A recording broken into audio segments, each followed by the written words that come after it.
अजीज दोस्तों, अस्सलाम वालेकुम, नमस्ते, सत श्री अकाल, गुड आफ्टरनून। प्रोग्राम आरिफ की भाषा में न्यू दिल्ली टाइम्स और हमारा हिंद की तरफ से आप सबका स्वागत है। आज मेरे साथ एक बहुत ही खूबसूरत शख्सियत है, बहुत खूबसूरत दिल की मालिक हैं, मिसिस अंबर। ये मेरी कॉलीग भी रही हैं। जब मैं कराची में जमशेद टाउन का मेयर था तो ये उस वक्त सिंध गवर्नमेंट में मिनिस्टर थी और इनके पास शायद मल्टीपल मिनिस्ट्रीज थी। वो खुद उनसे पूछेंगे। Mrs Ambar, welcome to the show. Thank you for giving us time. अस्सलाम वालेकुम, नमस्ते। बहुत शुक्रिया आरिफ भाई। मैं चाहूंगा कि पहले तो आप हमें थोड़ा सा अपना इंट्रोडक्शन दें कि आप के आबाओ अजदाद कहाँ से थे हिंदुस्तान में, और कराची में आपकी सियासत का कुछ बैकग्राउंड, और जो इसके बाद मैं आपसे सवालात शुरू करूं ताकि हमारे दर्शकों को पता हो कि मिसिस अंबर कौन है। जी बिल्कुल। देखिए, क्योंकि आपका प्रोग्राम तो क्योंकि मेरे ख्याल में आपके प्रोग्राम की सबसे बड़ी, शायद हो सकता है मुझसे भी बड़े फैन हो, मगर मैं हमेशा से आपको फॉलो कर रही हूँ। जब आपका ये टीवी चैनल नहीं था, जब आप अपने फेसबुक पे मुख्तलिफ टॉपिक पे या दुखती हुई पाकिस्तान की दुखती हुई रगों को आप छेड़ते थे, मैं उस जमाने से आपको फॉलो कर रही हूँ। हमेशा मुझे बहुत अच्छा आपका नुक्ता नजर रखता था, बड़ा नेचुरल अंदाज से सच्चाई के साथ आप बयान करते थे बातों को। तो क्योंकि हम सबका जो भी, देखिए पाकिस्तान तो 72 साल पहले बना है ना, उससे पहले तो पूरा पूरा का पूरा हम सब हिंदुस्तान थे। तो हम जो मेरे नाना जान हैं वो इलाहाबाद से उनका ताल्लुक था, और वो तो आए नहीं थे जब माइग्रेशन हुई, क्योंकि वो एक तो आईएसएस ऑफिसर थे और वो फिर आए नहीं। कुछ लोग जिन्होंने एक्सेप्ट नहीं किया था इस पार्टीशन को, मगर क्योंकि हमारे मामू जान वगैरह शायद वो यंग होंगे, वो आ रहे थे, तो हमारी नानी छोटे छोटे से बच्चों को लेकर उनके पीछे कि वो लेकर वापस आएंगी, वो इस लिहाज से पाकिस्तान आई थी क्योंकि उनका बेटा आ गया था। मगर फिर हालात शायद ऐसे हो गए कि वो बेचारी आ नहीं सकी, मियाँ वहां रह गए, नानी बच्चों के साथ यहाँ रह गई। और मेरे जो ददियाल है वो शाहजहांपुर से उनका ताल्लुक था, और आज तक हमारी बहुत सारी फैमिली शाहजहांपुर में रह रही है, और इलाहाबाद में, हैदराबाद, दक्कन में, ननियाल रह रहा है। तो हमारे रूट्स हैं। अब वही हमारे, क्योंकि कल्चर, हमारा खाना पीना, रहन सहन, हम सबका जो अंदाज गुफ्तगू है वो सब वही है। रहबत वही हमारे वालिदैन जिन्होंने हमें दिया। और फिर पूरी जिंदगी उन लोगों को अपनी उसी यादों में देखा। अपने वालिदैन को तो हमने अपने उस हिंदुस्तान की उन यादों में देखा, बल्कि बड़ा दुख होता है कभी देख के कि उन लोगों ने, जो हमारे वालिदैन स्पेशली, उन्होंने तो अपना बचपन खो दिया, और एक अजीब व गरीब नफसा नफसी के आलम में वो पाकिस्तान आए, जो मैं समझती हूँ कि एक सही चीज नहीं थी, एक सही पार्टीशन नहीं था, नहीं होना चाहिए था। और उसके बाद जो है ना, मैं यहाँ कराची में पैदा हुई, कराची में रही, यहीं पर तालीम हासिल की। और क्योंकि मैं हमेशा से सोशल वर्क के हवाले से मुख्तलिफ चीज़ें करती थी, इसी लिहाज से मेरा फिर यहाँ की जो कराची की एक बड़ी, जिसको कहते हैं सियासी पार्टी थी, उसमें मैंने एज अ सोशल वर्कर काम शुरू किया था करने के लिए। और फिर उसके बाद आते आते उन्हीं का एक हिस्सा बनी, और उन्होंने फिर मुझे जिम्मेदारी दी उस तहरीक में, और इन सब चीज़ों को देखने का मौका मिला करीब से। पाकिस्तान की सियासत को तो नहीं कहना चाहिए, पाकिस्तान की हुकूमती जो तरीका वारदात है कि किस तरीके से काम किया जाता है और अवाम को किस तरह मामू बनाया जाता है, अब किया कुछ नहीं जाता है। जी, वो मैं भी उसी राहदारी से गुजर के आया हूं, तो आई अंडरस्टैंड। मिसिस अंबर, आपसे पहला मेरा सवाल ये है कि 1947 में millions of people migrated to East and West Pakistan from India, और उन्होंने कुछ ईस्ट पाकिस्तान में गए, जैसे बिहार से और वेस्ट बंगाल से, और इस तरफ से पंजाब से, यूपी से, बिहार से भी, और पूरे हिंदुस्तान से वेस्ट पाकिस्तान में लोग गए। इसी तरह वेस्ट और ईस्ट पाकिस्तान से millions of people India migrate करके आए। हम को पता ही नहीं चलता कि इंडिया में जो माइग्रेट करके आए थे वो इमिग्रेंट्स हैं या मुहाजिर हैं। उनको मेन स्ट्रीम लाइफ में इंडियंस ने एकोमोडेट कर लिया, उनको बराबर के हुकूक दिए, उनको एसिमिलेट कर लिया अपनी कौमों में। हालांकि उन्होंने अपनी सेपरेट आइडेंटिटी रखी, जैसे सिंधी आज भी इंडिया में सिंधी है या पख्तून आज भी इंडिया में पख्तून है, लेकिन बहरहाल वो एसिमिलेट हो गए सिस्टम में। क्या वजह है कि जो माइग्रेट करके ईस्ट या वेस्ट पाकिस्तान गए थे, जैसे बिहार से काफी लोग गए थे ईस्ट पाकिस्तान, और यहाँ जो मुहाजिर आए थे उनको तो बड़ा डिस्क्रिमिनेशन फेस करना पड़ा पूरे पाकिस्तान में। तो क्या फर्क है? हालांकि उनकी भी डीएनए वही है, हमारा भी डीएनए है, तो सब हिंदुस्तान की संस्कृति। तो क्या ऐसा फर्क आ गया कि यहाँ पे इतना डिस्क्रिमिनेशन और हिंदुस्तान में मुहाजिरिन के साथ कोई डिस्क्रिमिनेशन ना हुआ? वो हमारे आपके टीवी पे सोशल मीडिया के आते हैं, मेरे ख्याल में मेजर गौरव आर्या साहब अक्सर व बेशतर एक कहते हैं कि आप पाकिस्तानी लोग एक जुमला बहुत कहते हैं, बहुत माजरत के साथ। तो मैं भी वो जुमला कह रही हूँ, बहुत माजरत के साथ। देखें, इन सारे जो आपने ये सवाल पूछे हैं कि यहाँ से जो लोग गए वो बिल्कुल जम हो गए, यानी कि वो बिल्कुल घुल मिल गए, और जो वहां से यहाँ लोग आए वो क्यों एडजस्ट नहीं कर सके, बल्कि एडजस्ट तो अलग चीज है, उनके साथ इंसाफ ही नहीं हुआ, और वो आज तक 72 सालों में वो तकलीफ में है, और उसका आधा हिस्सा ईस्ट पाकिस्तान अलग होने के साथ मिला। तो उसकी वजह ये है, देखिए, जब तक हम तारीख को नहीं देखेंगे ना, इसके पीछे तारीख है पूरी। यही वो हिस्सा है जहां हम माइग्रेट कर कर आए, ये वो हिस्सा है जहां से हिंदुस्तान की तकसीम की वजूहात शुरू हुई हैं।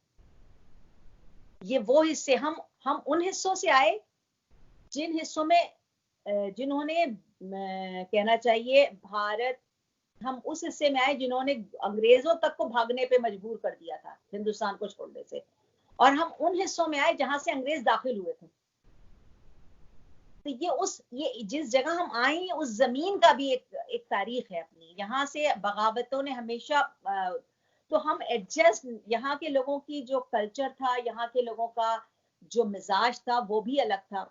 और फिर बदकिस्मती के साथ ये हुआ कि पाकिस्तान बनना या भारत की तकसीम होना ही एक, मैं समझती हूँ, एक भारत की जमीन के साथ जुल्म था। एक गलत चीज हुई है ना, जब आप जुल्म करते हैं तो जुल्म का अंजाम तो जुल्म ही होता है ना। आप वो एक चीज जो गलत हुई है तो हम उसकी भी कह सकते हैं कि हम उसकी भी सजा हो सकता है भुगत रहे हो,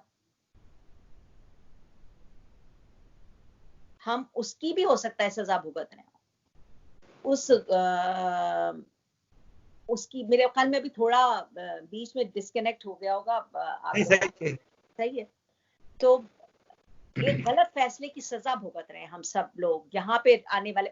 हम वहां जो गए, यहाँ से जो वहां चले गए, इसलिए देखिए वहां पे हजारों साल का भारत 72 साल पुराना नहीं है, पाकिस्तान 72 साल पुराना है, भारत बरस पुराना है। भारत वो है जो दुनिया में अगर कोई भी बुक उठा के पढ़ते हैं ना, दुनिया की किसी भी जबान की, आप किसी उनका शौक होता है उस राइटर का आप ड्रीम पढ़ेंगे कि वो इंडिया जाना चाहता है, वो भारत जाना चाहता है। हर कौम भारत, यानी कि कितना कदीम है भारत।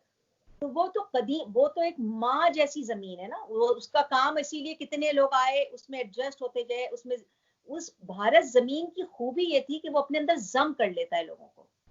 उसने जो वहां आता है, फिर वो वहां से जाने की, उसको अंग्रेजों को तो भगाना पड़ा है ना, वरना वहां मोस्टली जो लोग आते हैं उनको मजे लग जाते हैं। तो वो जमीन तो है ही अच्छी।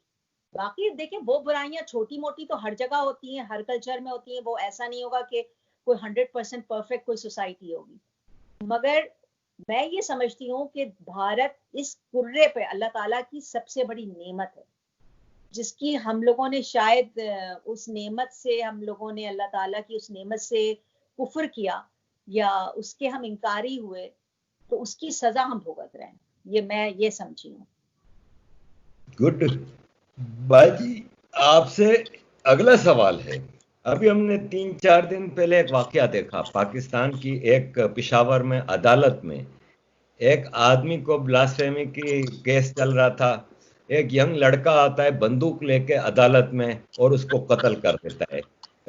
सवाल मेरा आपसे ये है कि आप यूथ अफेयर्स के मिनिस्टर नहीं हैं पाकिस्तान में, सिंध में, और आपने करीब से मुशाहिदा किया है सरकारी जगहों का कि किस तरह चीजें चलती हैं, काम होता है, और खासतौर पे यूथ अफेयर्स का।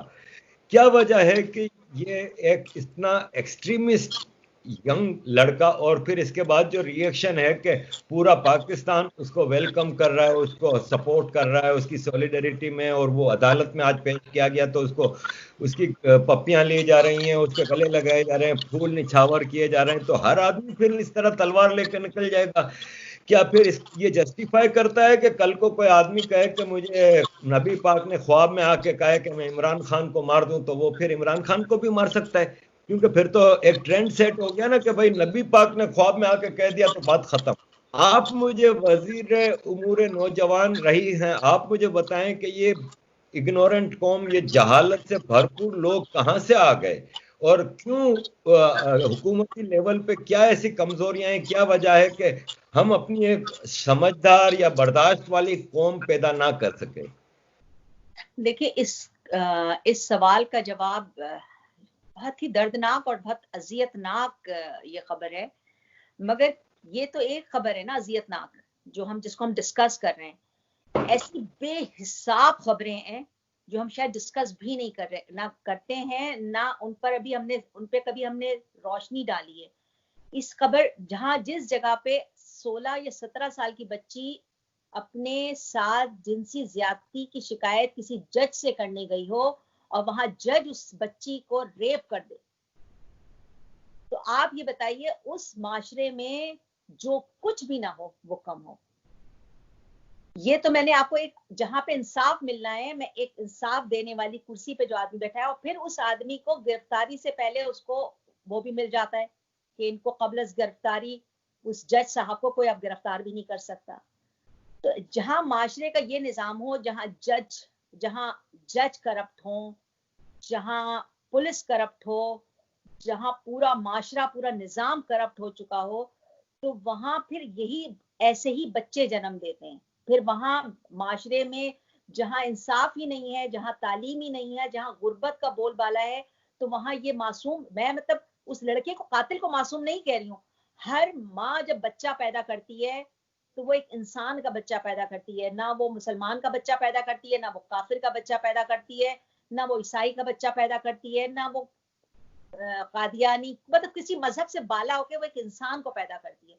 फिर उस इंसान को हम लोग बना देते हैं जो हमारा दिल चाहता है। हम उसको एक अच्छा इंसान माशरे में बना सकते हैं, और हम उसको मुमताज कादरी बना सकते हैं।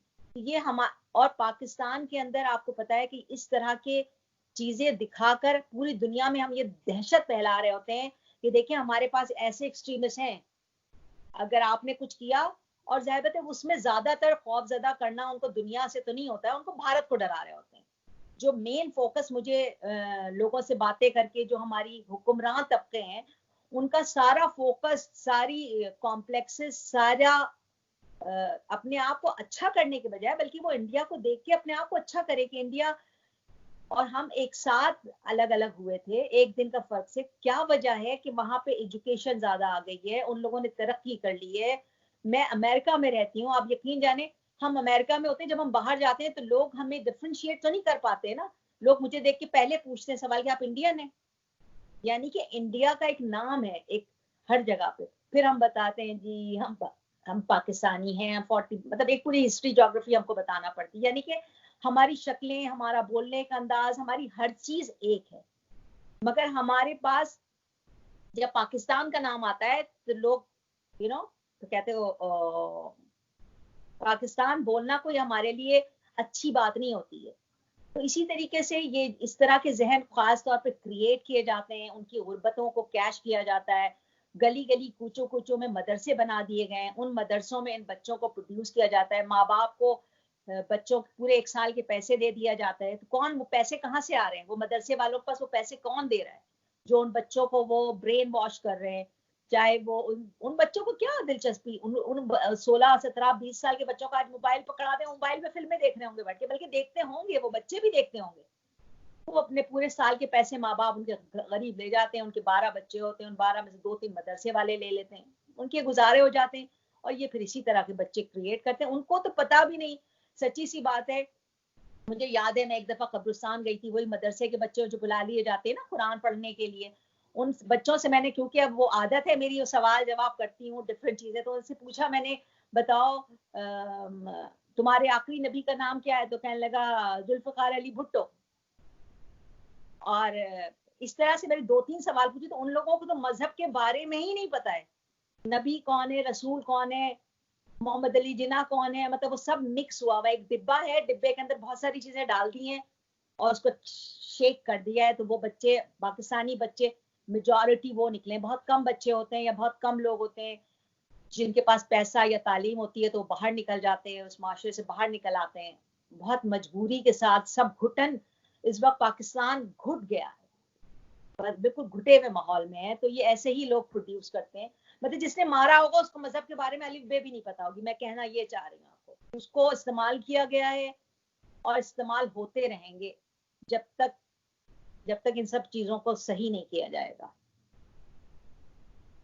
घुटन वाला माहौल हो गया, आपने कहा पाकिस्तान में अब घुटन वाला माहौल है, तो सच्ची बात है कि पाकिस्तान में जो फौज के बूट पॉलिश नहीं करता उसके लिए जिंदगी अजीरन है, चाहे वो बलोच है, चाहे वो पख्तून है, चाहे वो मुहाजिर है, सिंधी है, रिलीजियस माइनॉरिटीज है, और इवन पंजाबियों में से भी, जैसे एक ब्लॉगर हैं अहमद वकास गोराया, सलमान हैदर हैं, गुल बुखारी हैं, जनरल की बेटी हैं, लेकिन वो आर्मी की पॉलिसीज के खिलाफ बात करती हैं, तो वो एग्जाइल में हैं। तो क्या मुस्तकबिल देखती हैं कि इस तरह तब्दीली को आएगी? पाकिस्तान भी हम जैसे मतलब वहां पे फ्रीडम ऑफ स्पीच होगी, इजहार राय की आजादी कभी होगी, और पाकिस्तान सरवाइव कर लेगा फिर, अगर यही सूरत हाल रही ह्यूमन राइट्स की?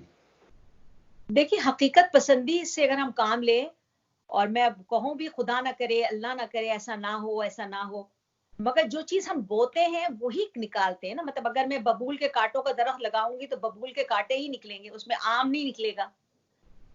तो हकीकत जो मैं देख रही हूँ, जो मुझे नजर आ रहा है, मुझे नहीं नजर आता पाकिस्तान सरवाइव करेगा, पाकिस्तान चल सकता है। इसलिए कि जो पाकिस्तान की अवाम है वो अब इतनी लाशें उठा चुकी है। हर, मैं यहाँ पे देखे, क्योंकि मैं पाकिस्तान में महाजिर कहलाई जाती हूँ, जो लोग अर्बन सिंध में रहते हैं, यानी कि शहरी सिंध के लोग हैं जो कि हिंदुस्तान से आए हैं, वो हम आज तक महाजिर, हमें डिफरेंट नामों से, आपको पता है, याद इसकी तो आप बहुत ज्यादा तफसील बता चुके हो, मेरे ख्याल में सारे आपके व्यूअर्स जानते होंगे, हमको महाजिर कहा जाता है। तो 72 सालों में हम महाजिर बन गए, बहुत बुरे, बहुत ही पस्ती में महाजिर, तो समझ लीजिए जो करा था उन्होंने 72 साल में, अपनी जमीन से बगावत की थी, अपनी जमीन से गद्दारी की थी, उसकी सजा वो तो चले गए बेचारे, मगर उनकी नस्ल भुगत रही है, हम भुगत रहे हैं, और जब तक हम जिंदा हैं, जब तक भुगतते रहेंगे। तो ये उसकी, मुझे ऐसा लगता है कि पाकिस्तान चल नहीं सकता आगे, मुझे नजर नहीं आ रहा है, क्योंकि उसका अंत ही नहीं है ना कोई। हर पूरा अगर आपको होता ना कि चलिए एक जख्म हुआ था वो अलग हो गया, वो समझिए मेजॉरिटी होते हुए बांग्लादेश पाकिस्तान से अलग हो गया। पहली दफा दुनिया की तारीख में कि मेजॉरिटी माइनॉरिटी से अलग हुई है, ये भी दुनिया की एक तारीख है। जो पाकिस्तान तो बड़ी बड़ी तारीखी चीजें दिखाता है ना करके दुनिया को, ये भी तारीख हुई। तो मुझे भी ऐसा नजर आता है कि पाकिस्तान चल नहीं सकता, बिल्कुल मुझे नहीं नजर आ रहा उसको चलता हुआ। आपसे अगला सवाल मेरा इंडिया के बारे में है। एक मस्जिद है, बाबरी मस्जिद, जो कि बनाई गई थी एक मंदिर को तोड़ के 500 साल पहले, और वो मंदिर भी कोई आम मंदिर ना था, कि हिंदुस्तान के राजा और भगवान श्री राम जी का जन्म स्थान है। वहां के मुकद्दस मंदिर को मुसलमान आके तोड़ देते हैं और मस्जिद में कन्वर्ट कर देते हैं। 1992 में हिंदू कहते हैं कि अब वो मस्जिद की जगह वापस हमारे मंदिर को बनाया जाए, और वो मस्जिद तोड़ दी जाती है। लेकिन फिर वो हिंदू उसकी जगह मंदिर नहीं बनाते, बल्कि वेट करते हैं, क्योंकि मामला अदालत में था। और फिर अदालत ने आर्कियोलॉजिकल रिपोर्ट्स और पूरे स्टडी के बाद कोई 92 के बाद से लेके 2019 में फैसला देती है कि वहां पे मंदिर था तो बेसिकली वहां पे मंदिर ही बनना चाहिए। तो अब श्री नरेंद्र मोदी उसका इफ्तिताह कर रहे हैं 5 अगस्त को, और एक वहां पे अयोध्या में राम मंदिर तामीर किया जाएगा। आप उसके बारे में आपकी क्या राय है? यह सही है या गलत है? क्योंकि हमारी अपनी रिवायत यह है कि तुर्की में एक वो चर्च जो हमारे नबी पाक की पैदाइश से पहले बना था, उसको हम मस्जिद में कन्वर्ट करके फख्र महसूस करते हैं। तो यहाँ पे आप क्या कैसे देखती हैं? देखिए, मेरे ख्याल में आपने और हम सब ने इसको फॉलो किया है। ये केस एक बहुत रोल मॉडल केस है, एक बड़ा तारीखी केस है राम मंदिर का। इसलिए कि देखिए, हिंदुस्तान में मेजॉरिटी जो हमारे हिंदू कम्युनिटी रहती है, और मेरे ख्याल में हिंदुस्तान और हिंदुस्तान से जो छोटे छोटे मुल्क बने हैं बाद में, उनके अलावा वो, क्योंकि मैं उनको भी हिंदुस्तानी कंसिडर करती हूँ, वो अलग तो हो गए, तो वो हिंदू कम्युनिटी के लिए बहुत, पूरी दुनिया में मुसलमान तो बहुत सारे मुल्कों में रह रहे हैं, बहुत जगहों पे चले जाते हैं, उनके ममालिक हैं, अपनी मेजॉरिटी मुल्क होने के बावजूद वो चाहते तो वो उस इतना अदालती केस ही नहीं करते, वो डायरेक्ट राम मंदिर, मेजॉरिटी पावर में हर चीज होने के बाद, ये तो इन सब के लिए, ये पूरी उम्मा के लिए, पूरी दुनिया के लिए ये एक रोल मॉडल केस है कि उन्होंने किस तरह से इंसाफ को कई सालों, इस केस को किस तरह लिंगर ऑन किया गया, किस तरह खींचा गया। मगर हिंदू कम्युनिटी को मैं इसको सलाम करती हूँ, उनके सब्र को। और यही खूबी है, देखें, हिंदुस्तान की खूबी यही है कि उनकी जो एज अ हिंदू कम्युनिटी है ना, इस हिंदू कम्युनिटी को जब हम बोलते हैं तो हिंदू कम्युनिटी में उस जमीन में बसने वाले तमाम लोग आते हैं। उस जमीन के अंदर ये खूबी है कि साबिर लोगों की कम्युनिटी है, साबिर है, वो लोग सब्र करने वाले लोग हैं। तो उन्होंने सब्र किया और सब्र का नतीजा अदालती फैसला किया। और मैं ये समझती हूँ ये काम बहुत पहले वो कर सकते थे और कर लेना चाहिए था उनको, जिसको उन्होंने इतने दिनों के बाद किया। बल्कि मैं इसमें उनको मुबारकबाद देती हूँ, क्योंकि एज अ मुस्लिम, जितना मैंने मुसलमान मजहब को पढ़ा है, कहीं नहीं लिखा हुआ कि आप कब्जे की जगह पर इबादत गाह बनाएं। ये गलत चीज थी। और जिस तरीके से एक तरीक़ेकार रहा है, ये नहीं कि सिर्फ मुसलमान, मेजॉरिटी लोग, जहाँ एक जमाना था सब इसी तरीके से कब्जे करते थे, दूसरी जमीनों में, दूसरे मुल्कों में घुस जाते थे, और अब वो अपनी सही हाथों पे चला गया है। जो, और स्पेशली आप किसी राम, जब हम पढ़ते हैं, मुझे नहीं पता, मैंने तो बड़ी डीप डाउन पढ़ते हैं कि वो एज अ मुस्लिम, जो कहना चाहिए, तारीख भी मैं पढ़ती हूँ, तो उस हिसाब से भी अगर मैं देखा जाता है तो हो सकता है मेरे नजर के अंदर राम भी हो सकता है हमारे किसी प्रॉफिट में से कोई प्रॉफिट हो, क्योंकि उनका जो मैसेज है, आप मैसेज पढ़ें और उनकी तारीख पढ़ें और उनकी चीजें पढ़ें, वो सारी वो है जो एक अच्छे इंसान को बनाने के लिए की जाती है। तो मैं तो समझती हूँ ये एक बहुत बड़ा दिन है। और क्योंकि मोदी जी ने तो मेरे ख्याल में अहद किया हुआ है सबको बहुत वापस सही, कहते हैं ना, सही जगह पे सब चीजों को बैठाने का। तो दुआ करती हूँ मैं, अल्लाह ताला उनको जिंदगी दे, और उन्होंने, उनके जो ख्वाब हैं, उन्होंने जो अपने मुल्क को मजबूत बनाने के सोचा है, अल्लाह ताला उसमें सब में उनको कामयाबी दे। बहुत अच्छा काम, मैं तो समझती हूँ बहुत अच्छा कदम है, और ये पहले उठा सकते थे, मगर उन्होंने बहुत सब्र के साथ बहुत दिनों के बाद ये काम किया है, तो इस पे तो मैं मुबारकबाद देती हूँ। जय श्री राम। अगला सवाल, एक खित्ता है हिंदुस्तान का, एक स्टेट है, एक अब तो यूनियन टेरिटरी है, जम्मू एंड कश्मीर। ये हिंदुस्तान के सर का ताज रहा है हमेशा, और ये हमेशा हिंदुस्तान का हिस्सा रहा है। लेकिन अब 1947 से एक ऐसी साजिश की गई, मेरी आवाज सही आ रही है ना? बिल्कुल आवाज सही आ रही है आपकी।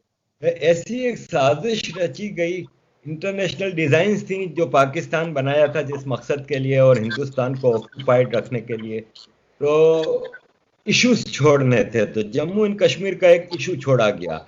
और तारीख तो आपको पता ही है कि किस तरह उन्होंने एक्सेशन किया हिंदुस्तान के साथ, लेकिन फिर हमारे कबायलियों ने आके हमला किया और कब्जा किया आधे कश्मीर पे, गिलगित बल्तिस्तान पे, और फिर यूएन आ गई और लाइन ऑफ कंट्रोल खींची गई। जो हिंदुस्तान का कश्मीर था उसमें एक आर्टिकल था, आर्टिकल 370, जो कि रुकावट बना हुआ था कश्मीर की प्रोग्रेस के लिए, कश्मीरियों की प्रॉस्पेरिटी की तरफ इकदाम करने के लिए। उसमें काफी बेसिक रुकावटें थीं। तो 72 साल बाद एक बहादुर प्राइम मिनिस्टर ने आके उस रुकावट को खत्म किया और कश्मीर को, जम्मू एंड कश्मीर को नेशनल मेन स्ट्रीम में लिया। और खास तौर पर लद्दाख को तो बहुत ज्यादा फायदा हुआ कि उनकी टोटल आइडेंटिटी अलग थी, लैंग्वेज अलग थी, डेमोग्राफी अलग थी, और वहां पे अब जिस हिसाब से डेवलपमेंट हो रही है। आप कैसे देखती हैं जम्मू कश्मीर इशू को, और उसमें पाकिस्तान की बदमाशी की वजह क्या है? देखिए आरिफ भाई, जब हम कहते हैं ना पाकिस्तान की बदमाशी, तो मुझे ये बात दिल को मुझे इसलिए बुरी लगती है कि एक्चुअली एज अ अवाम, पाकिस्तान की जो अवाम है ना, ये हमारी शायद, हमारे हम लोग तो खुद इतने दुखी हैं। मतलब हर पाकिस्तानी बलोच रो रहा है, इवन आप यकीन जाने पंजाब भी रो रहा है, सब रो रहे हैं, सब दुखी हैं, सब परेशान हैं। माली हालात खराब है, कोई बिजनेसेस नहीं है, नौकरियां नहीं है, सेहत नहीं है, कोई चीज सही नहीं है।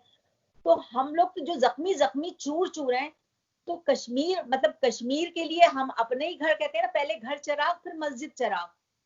तो कश्मीर का इशू को तो इंटरलिंक हमारी इस्टेब्लिशमेंट ने किया है। ये हमारा फौज का एक बनाया हुआ नासूर जरूर हो सकता है, मगर पाकिस्तान की आवाम का इससे कोई ताल्लुक नहीं है। हम जो मीडिया पे देखते हैं वो आवाम को रिप्रेजेंट नहीं कर रहे होते हैं, मीडिया फौज को रिप्रेजेंट कर रही होती है। तो जाहिर बात है, मैं तो ये समझती हूँ ये फिर राम मंदिर की तरह ये काम भी भारत को बहुत पहले कर लेना चाहिए था। इसके लिए भी उन्होंने बहुत दिन, बल्कि जब जिसका मुझे बहुत दुख होता है, बल्कि इस पे मेरा दिल चाहता है कि मैं कोई आपके साथ प्रोग्राम करूं, जो कि भारत की तारीख का सबसे बदतरीन जेनोसाइड था, जो वहां के कश्मीर के पंडितों के साथ किया गया था, जुल्म किया गया था। एक्चुअली ये तो उस वक्त कर लेना चाहिए था भारत को, उस वक्त। मुझे नहीं समझ में आता इसकी क्या एक्सक्यूजेस है। भारत की गवर्नमेंट ने उनकी मदद क्यों नहीं की? उतने लोग कत्ल कर दिए गए बेदर्दी से, इतनी औरतें रेप कर दी गई, और इतनी बड़ी कम्युनिटी जो कि पंडितों की, वो जमीन, कश्मीरी जमीन बेसिकली पंडितों की जमीन थी, आपने उन्हीं को निकाल दिया वहां से। तो ये यही काम, ये जो 370 है, ये तो उस वक्त हो जाना चाहिए था, ये तो शुरू में हो जाना चाहिए था। इसको भी लिंगर ऑन करके गलत किया, और बहुत सही फैसला है, बहुत देर में किया मगर बहुत अच्छा फैसला है। और इंशाल्लाह इसके बहुत ही अच्छे इम्पैक्ट होगा, बल्कि इसका इसका असर जो कुछ होगा ये पाकिस्तान के लिए भी बहुत अच्छा होगा, क्योंकि हम भी देखेंगे ना कि देखें वहां क्या क्या अच्छाइयां हो रही हैं, और हम कहाँ हम किस कहना चाहिए बुराई की गड़े में गिर रहे हैं, और वो वहां हमको डिफ्रेंशिएट करने का मौका मिलेगा। बल्कि बहुत अच्छा हो रहा है, मैं समझती हूँ इस पूरे खत्ते के लिए। मेरे माँ बाप पैदा हुए थे इंडिया की स्टेट गुजरात के एक इलाके जूनागढ़ में।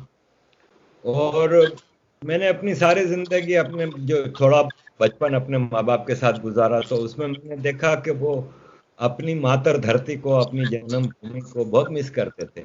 बातों में अम्मी अपने बांटवा शहर जहाँ वो पैदा हुई थी, जहाँ बड़ी हुई थी, वहां का जिक्र करती रहती थी। हमारे लिए एक इसरार की जमीन थी इंडिया। हम सरकारी चूरन, जो हिंदू दुश्मनी और इंडिया दुश्मनी का इतना असर नहीं लेते थे। हमारे लिए इंडिया के लिए कभी नफरत मेरे दिल में तो कम से कम पैदा नहीं हुई। आज मैं देखता हूं कि जब मैंने अपना वापसी का सफर शुरू किया है और मैं अपने आप को इंडियन मानता हूं और इंडियन कहलाता हूं, तो मैं बहुत मिस करता हूं कि यार काश हमारे माँ बाप ने हिजरत ना की होती, तो हम भी इंडिया में होते और अपनी धरती पर रह रहे होते। आप हिंदुस्तान में अपने पुरखों की जगह को मिस करती हैं, और कभी आप गई हैं वापस अपने उस जमीन को देखने के लिए? मुझे तो बहुत ज्यादा ख्वाहिश है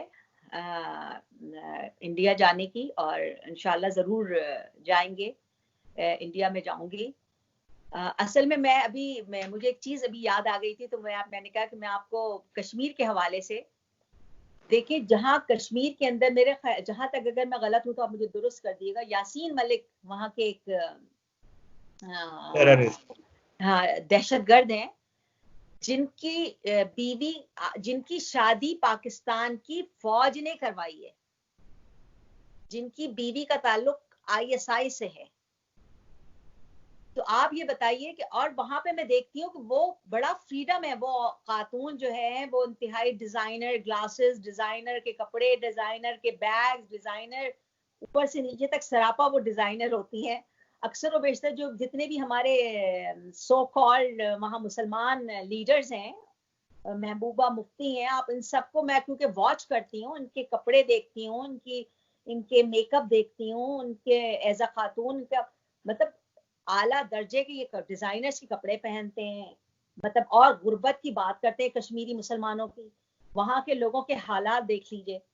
तो बिल्कुल मुझे अभी इस पे याद आया कि वहां पे तो बहुत ज्यादा पाकिस्तान से जो कहना चाहिए, जो पाकिस्तान की आईएसआई है वो डिफरेंट अंदाज से वहां पहुंचा रही है। तो मैं तो ये समझती हूँ कि इस पर भी इंडिया की जो अफवाज है या इंडिया की जो हुकूमत है, इसको भी पाकिस्तान की फौज के साथ सीरियस टॉक करना चाहिए कि इससे देखिए कोई फायदा सिर्फ चंद पैसों के लिए, देखिए इसे और कोई पाकिस्तान की फौज से या पाकिस्तान ही नहीं संभल रहा है, तो कश्मीर को प्रॉब्लम में रखकर या इंडिया को तकलीफ पहुंचा के उससे आप अगर सिर्फ और सिर्फ अपने बजट में इजाफा करने के लिए ये कर रहे होते हैं ना कि ओ पाकिस्तान खतरे में, पाकिस्तान को किसी से खतरा नहीं है। इस आप यकीन जाने पाकिस्तान से तो सबको खतरा है, मगर पाकिस्तान से आप अगर बॉर्डर भी खोल देंगे ना पाकिस्तान के, तो लोग खुद अपने घरों में गेट लगा लेंगे।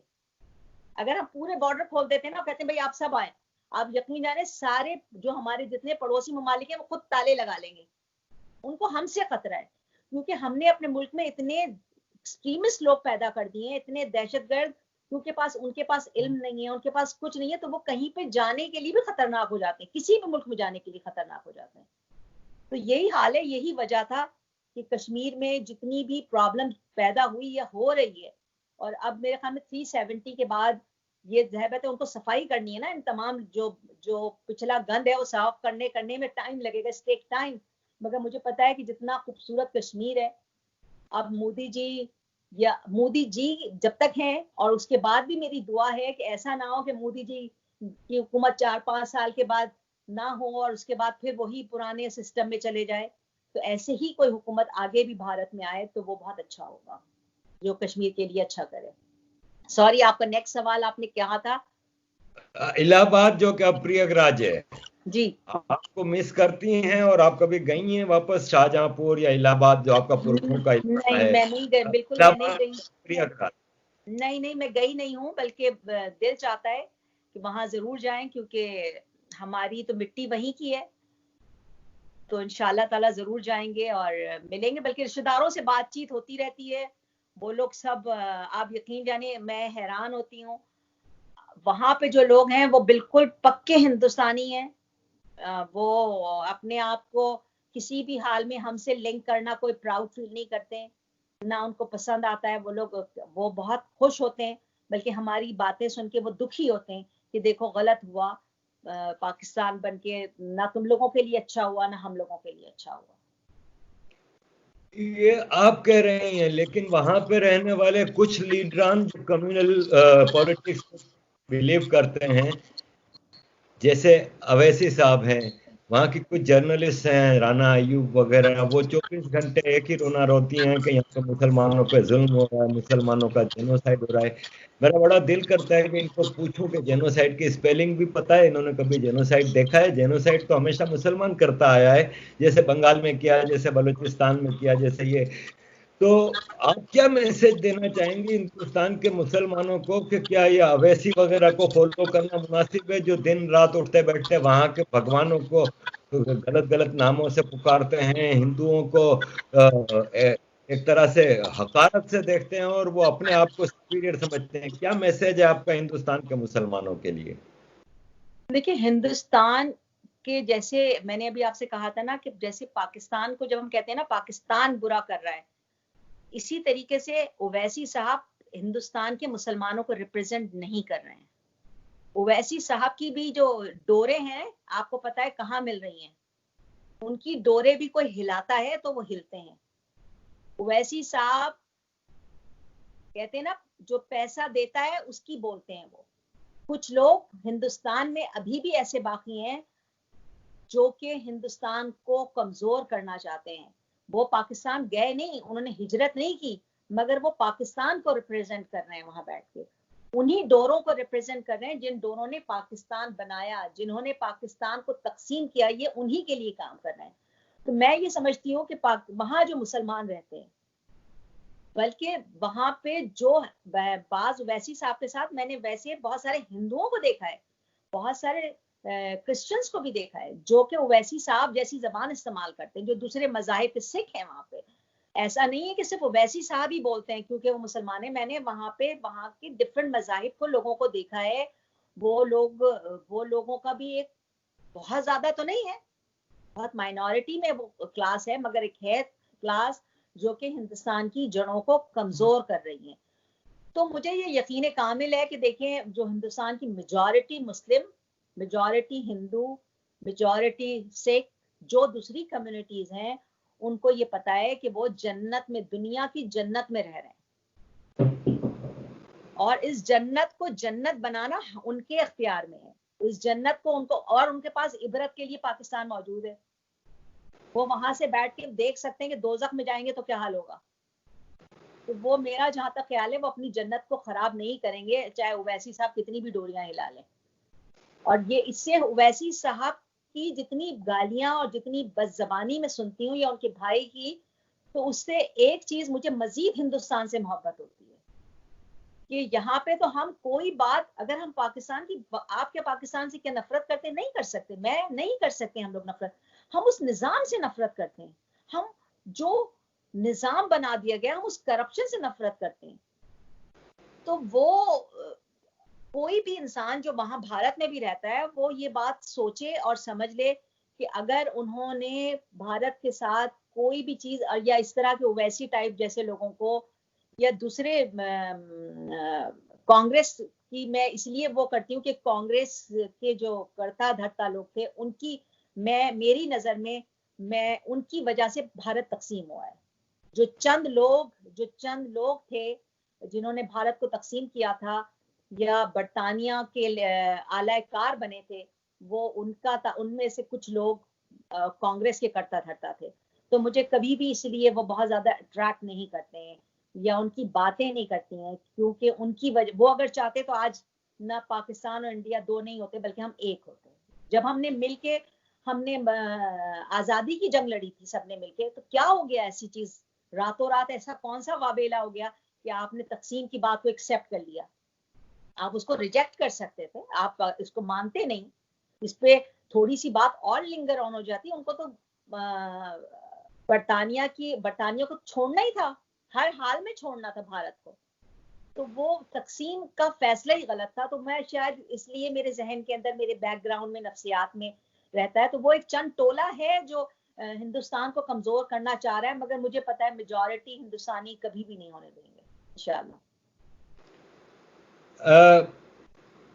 आप अमेरिका में रहती हैं, मैं लंदन में रहता हूँ। यहाँ पे भी काफी मुसलमान हैं अमेरिका में और इंग्लैंड में। अगर हम देखें कि इंग्लैंड में 2 मिलियन मुसलमान रहता है, 1 मिलियन हिंदू रहता है, लेकिन जो जेल की पॉपुलेशन है उसमें हिंदू ना होने के बराबर है, लेकिन मुसलमान अपनी रेशो से बहुत ही ज्यादा जेल की पॉपुलेशन है। तो क्या हम क्रिमिनल हैं? हम मुसलमान क्रिमिनलाइज्ड कौम बन गए हैं? और क्या हमारी तरबियत में कोई मसला है? क्या वजह है कि हम क्राइम की तरफ हैं? हम जिस घुटन के माहौल से भाग कर इधर आते हैं, तो यहाँ पे फिर ये घुटन का माहौल क्रिएट कर रहे हैं। क्या करना चाहिए हम आपके मेरे जैसे मुसलमानों को कि हमारा इमेज यहाँ पे कुछ बेहतर हो? देखिए, इसके लिए तो मैं यहाँ पे भी मुख्तलिफ जगहों पे जब सेनेटर्स और इन लोगों से मेरी मुलाकात होती है, तो मैं ये बात कहती हूँ, बल्कि मैं आपके फोरम से मुझे कहने का मौका मिलेगा। देखिए, पूरी दुनिया में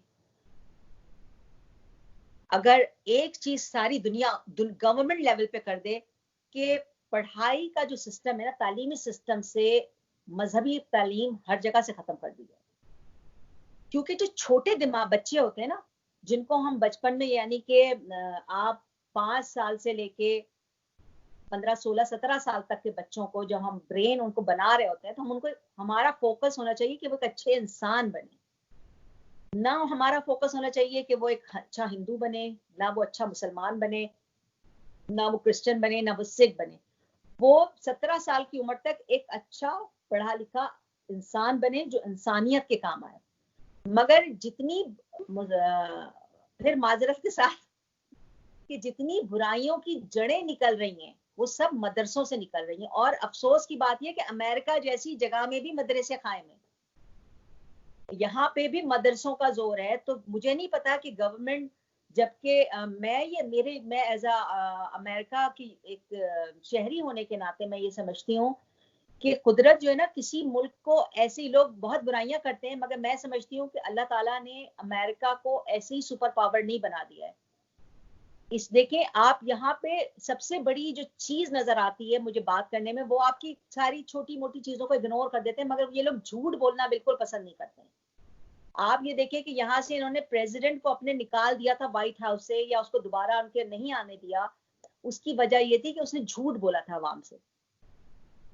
तो ये लोग भी अमेरिका खत्ते में बैलेंस रखता है, उसको पता है कि कहाँ ढील लेना है। तो मुझे यही होता है, तो मैंने उनसे कहा भी कि आप यहाँ पे भी पढ़ाई के अंदर ये जो अलग अलग सिस्टम, मुसलमान स्कूल अलग बन गए, इस्लामी स्कूल अलग बन गए, जब भाई अलग ही बनाने तो हम लोग अपने मुल्कों में रहिए, यहाँ पे आके हम दुनिया की तालीम हासिल करें। और मजहब, मैं समझती हूँ हर मजहब का घर होना चाहिए, घर में होता है मजहब। आप घर में जो है मजहब आपका वो है, जब आप बाहर निकले तो आप सिर्फ एक इंसान हो, आप एक बेहतरीन इंसान होना चाहिए। आप, मतलब ये मेरी अपनी जाती सोच है और मैं ये समझती हूँ यही होना भी चाहिए। होना और तो चाहिए। यही वजह है जो तालीम की हमारे पास मुसलमान बच्चों के अंदर हमको एक झूठी तारीख में खो दिया जाता है। हम कभी कुछ बनना चाहते हैं, हम कभी कुछ बनना चाहते हैं। हम एक जो खुद क्रिएट की हुई झूठी तारीख है, बिल्कुल वो सच्ची तारीख भी नहीं है। अगर हम उन तमाम तारीखों की हकीकत में जाएं तो हम शर्म से डूब मरे और हम कभी उसका जिक्र भी करना पसंद ना करें। जिनको हम हीरो समझते हैं वो एक्चुअली जीरो हैं। वो इंतहाई, उनकी पर्सनल लाइफ भी अगर आप पढ़ें, जो जो हम लोगों को हीरो बनाए जाते हैं, तो वो काबिल शर्मिंदगी, तकलीद नहीं है कि हम उनको रोल मॉडल बन के। तो हमारे बच्चों को एक झूठी तारीख पढ़ाई जाती है, वो अपने पास्ट में रहते हैं। वो आगे जाने के बजाय, वो आगे 10 साल 20 साल आगे सोचने के बजाय वो बस 200-500 साल और 1000 साल पीछे सोच रहे होते हैं। तो उसकी वजह से जब आपके पास तालीम की कमी होगी, तो फिर आप, जब तालीम की कमी होगी तो आप कहाँ जाएंगे? फिर आपके लिए जेल ही खुले हुए होते हैं, एक ही रास्ता होता है जिसका अंजाम जेल होता है। तो मेरे ख्याल में जो मुसलमान के पास तालीम की कमी है, जब तालीम की कमी होती है तो मेजॉरिटी, फिर आपका ठिकाना आखिरी या तो गोली होता है, या जेल होता है, या फांसी का फंदा होता है। सही कह रही हैं, आपका होना यही चाहिए कि स्कूल में मतलब की तालीम ना दी जाए। जैसे मेरे बच्चे यहाँ पे स्कूल में हमने एडमिशन कराया तो हमें पूछा गया कि भाई आपको रिलीजियस पीरियड में क्या पढ़ाना है, इस्लाम पढ़ाना है कि क्या। मैंने कहा मुझे नहीं पढ़ाना कोई भी मजहब। उन्होंने कहा आप मुसलमान हैं? मैंने कहा बिल्कुल मुसलमान हूँ, लेकिन मेरे बच्चे को कौन सा इस्लाम सिखाना है लेट मी डिसाइड, हम घर में सिखा देंगे। तो उन्होंने कहा फिर हमारा एक सब्जेक्ट होता है ह्यूमैनिटी, तो हम उनको ह्यूमैनिटी के सब उसमें बिठाएं। मैंने कहा उनको ह्यूमैनिटी में बिठा दो, उनको इस्लाम कौन सा कितना सिखाना है ये हमारा मसला है, आप उसकी फिक्र ना करें।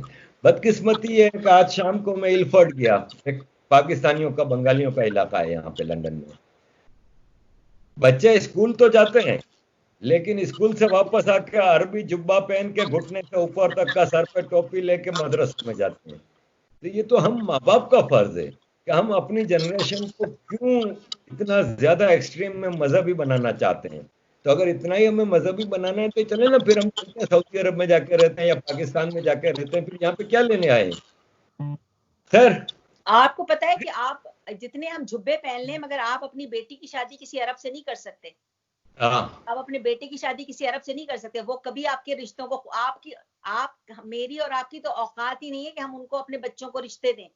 वो लोग, आपको पता है कि इतने सख्त रूल हैं कि वो दिमागी डॉक्टरों का सर्टिफिकेट मांगते हैं, हेल्थ के सर्टिफिकेट मांगते हैं। और वो तो मेजॉरिटी यहाँ पे बाहर अमेरिका, लंदन वगैरह में मेजॉरिटी, बोलने की बात नहीं है, मगर ज्यादातर वो अपनी अय्याशी के लिए तो शादियां कर लेते हैं अरब आदमी, मगर मेजॉरिटी आप वहां पे जो रह रहे होते हैं ना, जो पाकिस्तानी या हिंदुस्तानी सऊदी अरब में जॉब कर रहे हैं या दुबई में बरसे बरस 20-20 साल, मेरे वालिद ने पूरी जिंदगी दमाम में लगाई, उन्होंने वहां जॉब की, मगर वहां पे आप अपने बच्चे आपके जवान हो जाए मगर आप उनके बच्चों से शादियां नहीं कर सकते, वो आपको इतने डिग्रेड करते हैं या आपको इतना, आपको इस काबिल नहीं समझते। तो जो जुब्बे पहना कर अपने बच्चों को घूम रहे हैं, उनसे पूछिए कि आप बगैर आप जाके रह सकते हैं सऊदी अरब में? जिस तरीके से आप दूसरे ममालिक में सऊदी अरब को क्यों रिप्रेजेंट कर रहे हैं, आप अपने कल्चर को रिप्रेजेंट करें, जो भी व्हाटएवर। तो ये, और आप ये देखिएगा, ये सिर्फ और सिर्फ पाकिस्तानी और इंडियन मुसलमानों के साथ ये प्रॉब्लम है। दूसरे मुल्कों के मुसलमान ये हरकतें नहीं कर रहे हैं। हम मुसलमान जो खासतौर पे भारत में रहने वाले मुसलमान हैं, हम कंफ्यूज हो गए हैं, हम अपनी आइडेंटिटी भूल गए हैं। हम जब भी कोई इंसान अपने कल्चर, अपनी तहजीब से दूर हो जाता है, हमारी आइडेंटिटी, हम हिंदुस्तानी हैं, ये हमारी आइडेंटिटी है। हम इस आइडेंटिटी से क्यों चिढ़ते हैं, हमारा क्या कॉम्प्लेक्स है, हम क्या बनना चाहते हैं?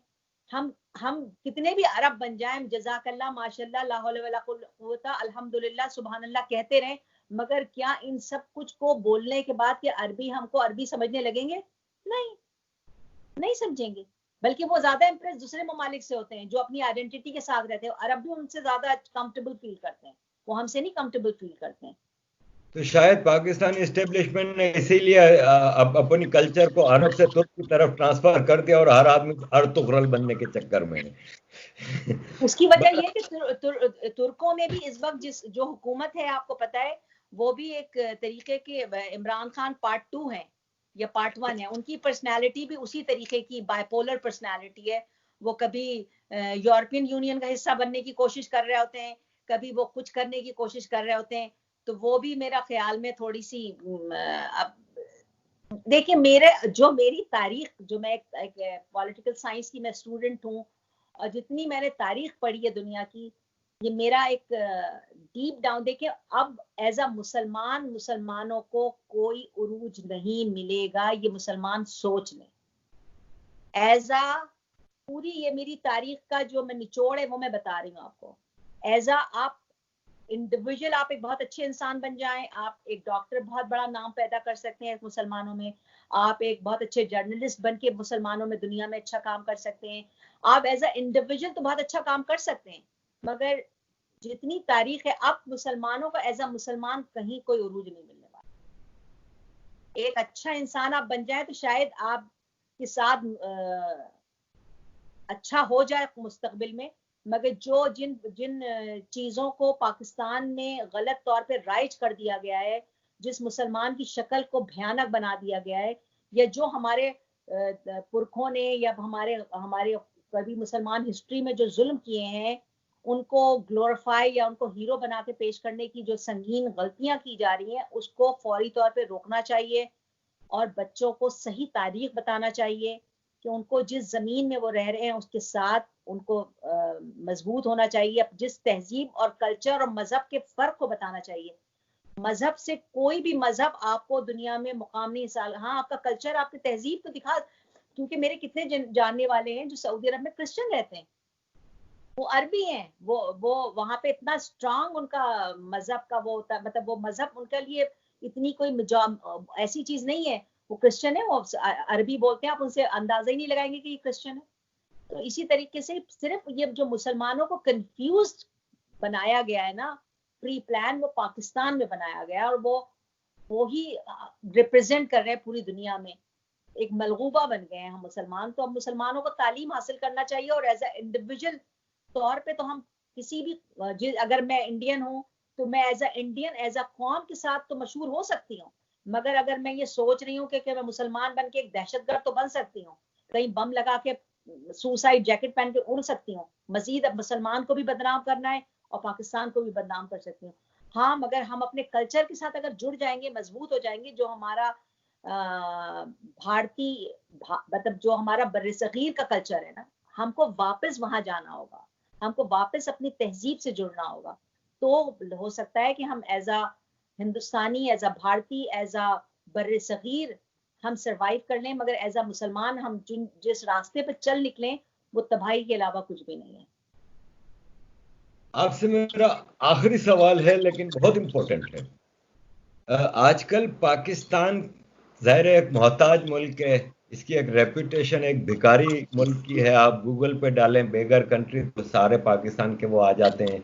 हमारे प्राइम मिनिस्टर जो करंट हैं, puppet prime minister donkey king Imran Khan, ये जितने भी दौरों पे गए हैं ना प्राइम मिनिस्टर बनने के बाद, जितनी बार भी पाकिस्तान से बाहर गए हैं भीख मांगने गए हैं। ये हमारी रेपुटेशन है।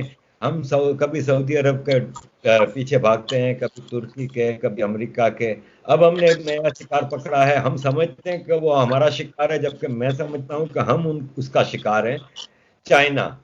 चाइना एक बहुत खूबसूरत मुल्क है, चाइनीज लोग भी अच्छे होंगे, जाहिर है दुनिया की हर कौम में अच्छे बुरे लोग होते हैं, लेकिन चाइना के कम्युनिस्ट डिक्टेटर्स जो कि चाइना पे पिछले 60 60 70 साल से रूल कर रहे हैं, उन्होंने अपने चाइनीजों की भी जिंदगी अजीरन कर दी है। लेकिन मैं यहाँ पे आपसे ये सवाल करना चाह रहा हूँ कि इन्होंने पाकिस्तान पर वर्चुअली कब्जा कर लिया है। यहाँ से लड़कियों की शादियां करके वहां भेजी जाती हैं, फिर उनके साथ जो हुआ है वो आप देखते हैं। यहाँ पे कानून की पाबंदी नहीं करते, यहाँ पे लोकल लोगों के साथ इनका दहशतगर्दी वाला सलूक है, तशद्दुद करते हैं, मारते कूटते हैं, गालियां देते हैं, ह्यूमिलिएट करते हैं, नमाज की इजाजत नहीं देते। इवन पाकिस्तान में इनको अलग हमने कॉलोनीज बना के दी हैं। चाइना का पाकिस्तान से जो ये याराना चल रहा है, इसके बारे में आपकी क्या राय है?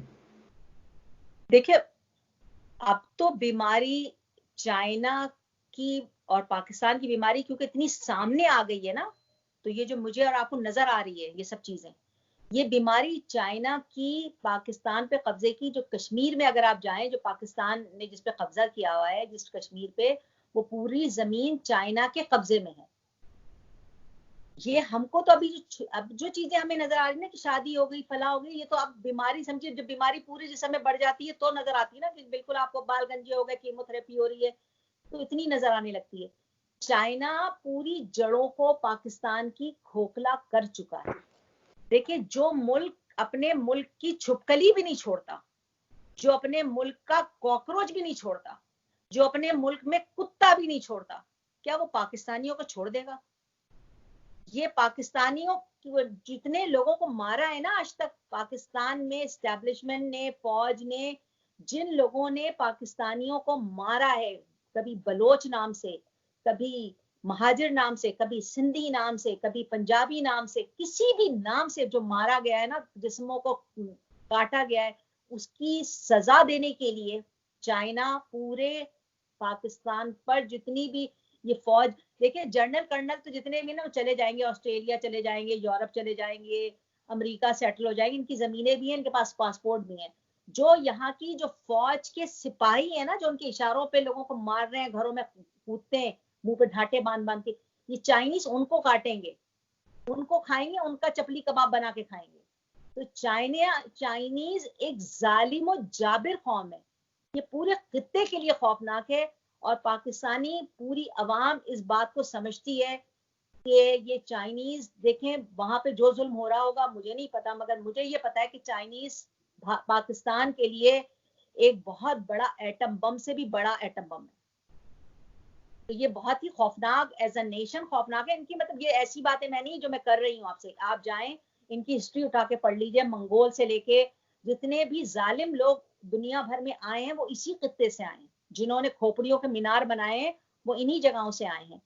तो ये एक जालिम और जाबिर कौम है, और बहुत इनके पास कोई इमोशंस नहीं है, जैसे हम लोग है ना हमारे पास इमोशंस होते हैं, चाइनीज के पास इमोशंस नहीं है, बिल्कुल बिल्कुल बगैर जज्बात के। जब किसी की गर्दन, मतलब जब जिंदा बंदर की सर जिंदा बंदर होता है इनके पास, ये इनका एक स्पेशल बहुत बहुत एक्सक्लूसिव डिनर होता है जिसपे बहुत अमीर चाइनीज जाते हैं, अमीर अमीर, कि जिंदा बंदर एक उस पे होता है, उसकी यूं खोपड़ी उड़ाई जाती है और उसको उसके जिंदा वो तड़प रहा होता है और उसका भेजा उसी में से कांटे से ये लोग खा रहे होते हैं।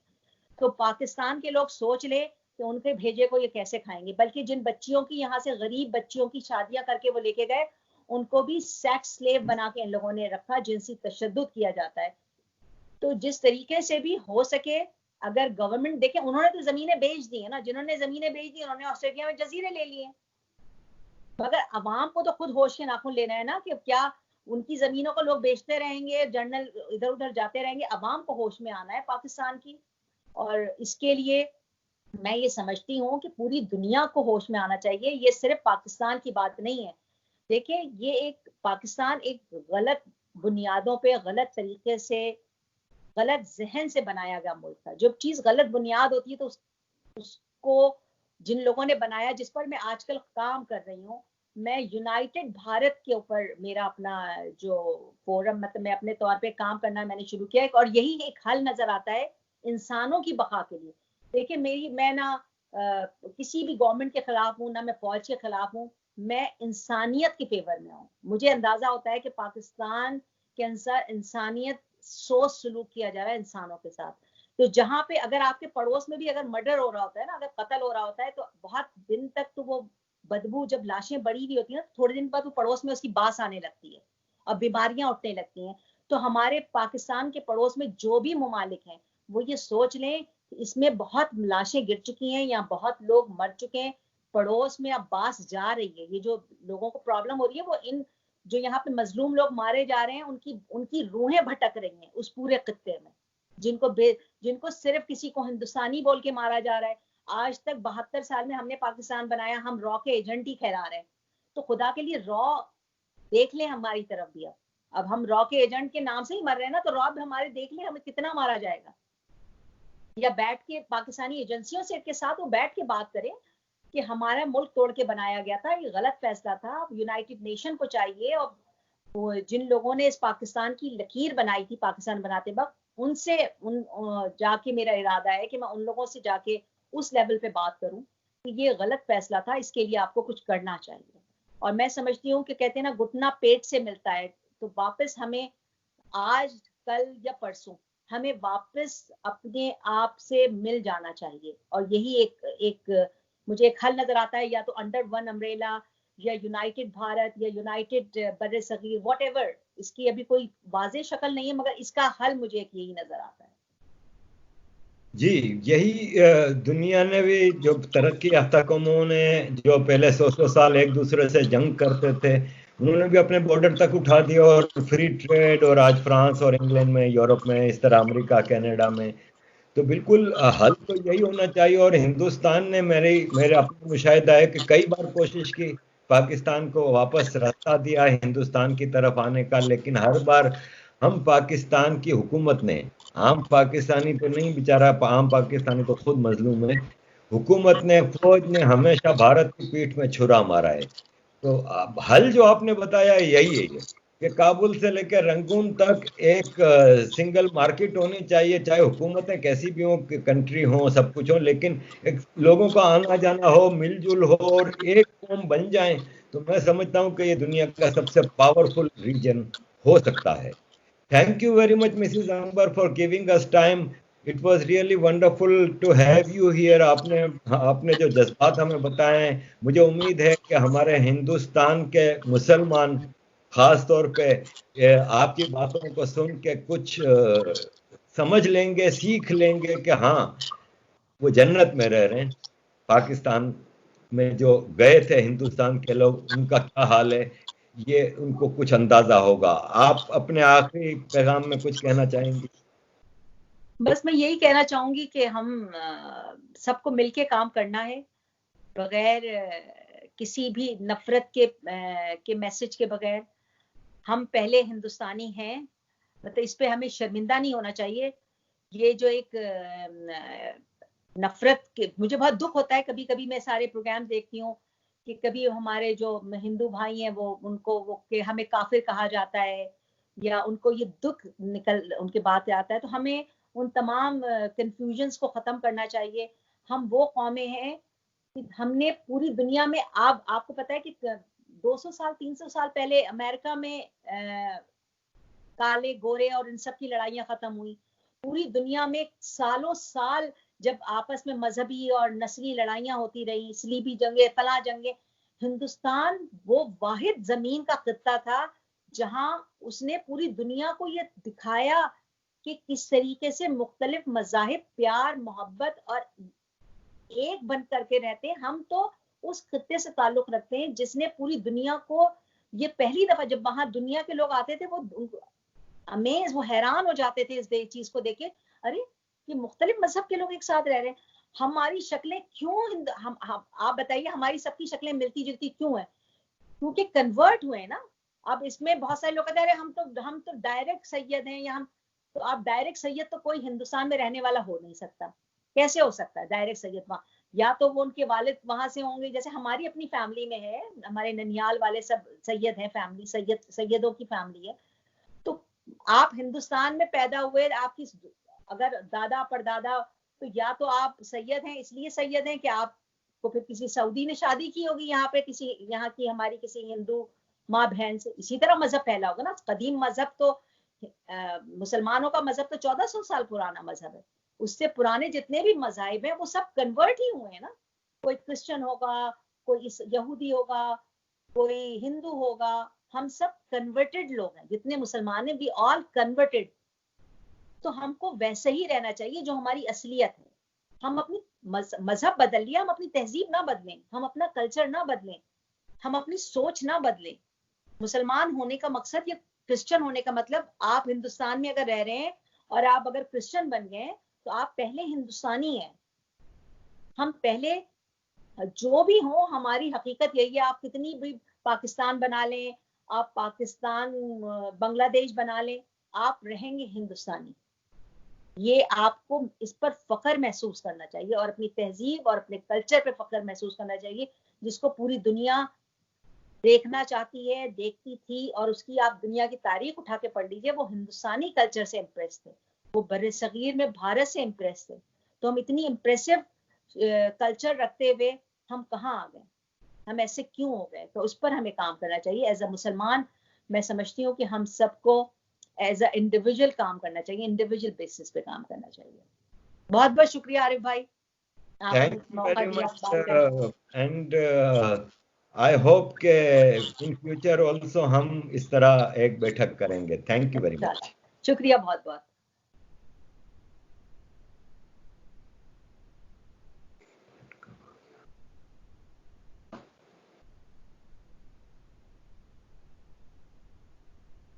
हाँ, अच्छा, रिकॉर्डिंग स्टॉप हो गई है। हाँ, अब आपके पास भी ऑप्शन होगा, आप इसको अपने पास सेव कर सकती हैं, ये पूरा प्रोग्राम। अच्छा? स्काइप तो हाँ, तो उस पर आप राइट क्लिक करेंगे तो उस पर वो लिखेगा कि सेव एज, तो आप सेव एज करके फिर उसको, जब ये हमारा सेशन बंद होगा ना, तो इसके बाद आप अपना स्काइप पे देखेंगे तो ये वीडियो लगी हुई होगी, तो आप उसको अपने पास भी सेव कर सकते हैं। अब मैं इस पे करूंगा एडिटिंग। ओके। अब तो क्या आपने चीजें, जैसे इलाहाबाद का नाम लिया तो मैं इलाहाबाद के शहर की तस्वीर लगाऊंगा इस तरह। इस पे एडिटिंग करके ये रिलीज होगा मंगल को, परसों। क्योंकि आज सुबह मैंने पठान का पीटीएम के जो दोस्त हैं हमारे, उनका इंटरव्यू लगाया था।